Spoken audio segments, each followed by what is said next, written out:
We'll turn to Exodus chapter 4. Exodus chapter 4. We'll get this mic on. Exodus chapter 4. We're going to look at verses 1 and verse 2 with me this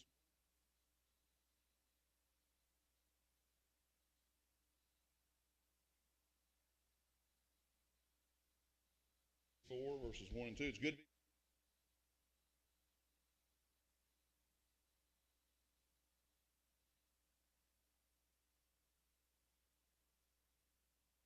continues to do in folks that are willing to serve God. If you're willing to serve God, God will do anything with your life. When I see these testimonies up here, somebody said, "Preacher, isn't that kind of put..." Y'all mind if I take my... It's okay, right? All right, good. All right, here we go.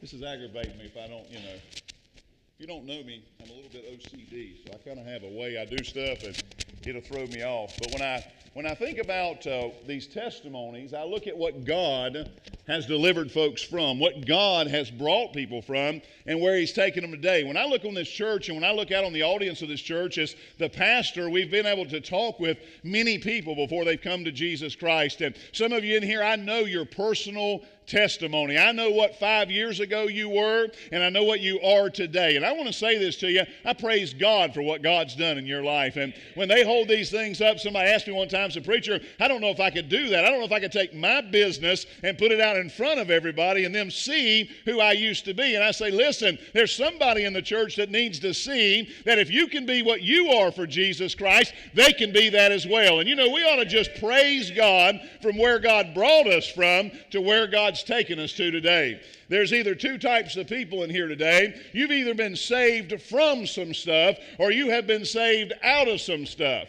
If you were here and you were raised in a Christian home, you might have been saved from some stuff. You were not able to be around some things that other folks are. Some of you here, you've experienced the world. You've experienced sin. You've experienced what everything's like. And God has saved you out of that, and praise God for it this morning. Exodus chapter 4, we're going to look at verses 1 and verses 2.